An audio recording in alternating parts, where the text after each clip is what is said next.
Municipal committee Shorkot کے زیر تمام پناہ گاہ لاری اڈا شورکوٹ شہر میں جشن عید میلاد النبی صلی اللہ علیہ وآلہ وسلم کے سلسلہ میں محفل میلاد مصطفیٰ صلی اللہ علیہ وآلہ وسلم منعقد ہوئی۔ نعت خواں حضرات نے بارگاہ رسالت میں گلائے عقیدت پیش کیے، فضا درود و سلام سے معطر ہو گئی۔ شورکوٹ سے عابد حسین بھٹی کی یہ رپورٹ۔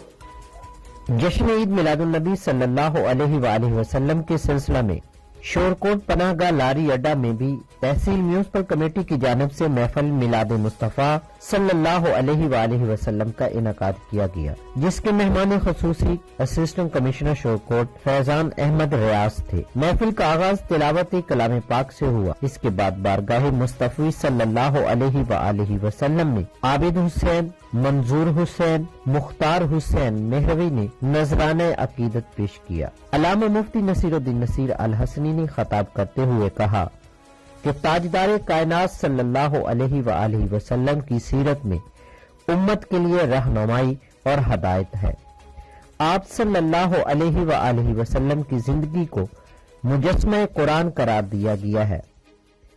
تاجدار کائنات صلی اللہ علیہ وآلہ وسلم کی تعلیمات پر عمل کرنا، صراط مستقیم پر چلنا ہے۔ محفل میں chief officer municipal committee Tariq Javed, S D O Muhammad Rafiq, صحافیوں، سول سوسائٹی کے نمائندوں اور شہریوں کی کثیر تعداد نے شرکت کی۔ اسسٹنٹ کمشنر فیضان احمد ریاض نے نعت خوانوں میں شیلڈ بھی تقسیم کی۔ محفل درود و سلام پر اختتام پذیر ہوئی۔ آخر میں عالم اسلام کے اتحاد، ملک میں قیام امن کے لیے خصوصی دعائیں مانگی گئیں۔ ضیافت میلاد کا بھی انتظام کیا گیا تھا۔ کیمرہ مین محمد طیب کے ساتھ عابد حسین، سٹی نیوز شورکوٹ۔